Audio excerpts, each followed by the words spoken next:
এখন আজকে আমাদের যে অবরোধ, রেল অবরোধ, যতক্ষণ পর্যন্ত আমাদের পরীক্ষার রুটিন বাতিল করে নোটিশ দেওয়া না হবে ততক্ষণ পর্যন্ত সারা দেশে রেল অবরোধ চলবে।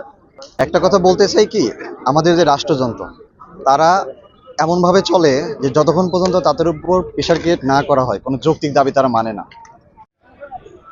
আসলে ছাত্র কোথায় আন্দোলন করবে এটা তো আমাদের হাতে নেই। হ্যাঁ, এটা আসলে তারা হয়তো মনে করে রেল লাইনটা অবরোধ করলে তাদের দাবিটা তাড়াতাড়ি আদায় হবে, এই জন্য হয়তো তারা চিন্তা করে যে রেলটা অবরোধ করা যায় কিনা। আর আজকে যে দাবির প্রেক্ষিতে আমরা রেলওয়ে প্রশাসন থেকে এবং স্থানীয় প্রশাসন মিলে বারবার আন্দোলনকারীদের সাথে বসেছি, তাদেরকে বোঝানোর চেষ্টা করেছি যৌক্তিকভাবে। যাই হোক, এরই ফল হিসেবে তারা তিস্তা ট্রেনটাকে ছাড়ার জন্য রাজি হয়েছে।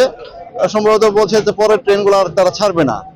আমাদেরকে 3 ঘন্টা যাবত এই ছাত্ররা ট্রেন আটকিয়ে রাখছে।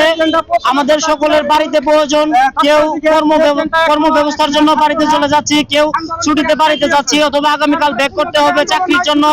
আমরা একদিন সময় পেয়ে বাড়িতে যাইতেছি, আমাদের সমস্যা আছে সেই সমস্যা সমাধান করার জন্য। আমাদেরকে 3 থেকে 4 ঘন্টা যাবত এখানে আটকে রাখা হয়েছে। আমরা এটার একটা নিরসন চাই, আমাদের ট্রেন এখান দিয়ে চলবে।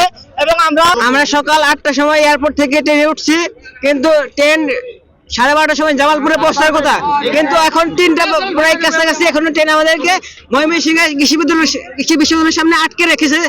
ছাত্ররা তারা নাকি বিশেষ পরীক্ষা দিবে, কিন্তু তারা যদি এতদিন প্রস্তুতি নিত তাদের আজকে এই অবস্থা হইতো না। আসলে আমাদের যারা এখানে ট্রেন অবরোধ করেছে তারা সবাই বিশেষ পরীক্ষার্থী।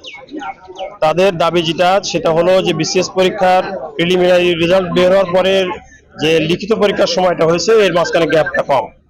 তো তারা কম্পিটিটিভ পরীক্ষা দিয়ে চাকরিটা পেতে চায়, কিন্তু তাদের দাবি হলো যদি গ্যাপটা একটু বেশি থাকতো, পরীক্ষাটা যদি পিছানো হয় ভালো করে প্রিপারেশন নিয়ে তারা এই কম্পিটিশনে অবতীর্ণ হতে পারে। সেই জন্য তারা বিভিন্নভাবে দেন দেওয়ার করছে, পিএসসি তো বারবার গিয়েছে ছাত্রদের ভাষ্য মতো। সেখানে তারা কাঙ্ক্ষিত কোনো রকম পরীক্ষা পিছানোর কোনো আশ্বাস না পাওয়াতে তারা এখন রেল লাইন অবরোধ করেছে।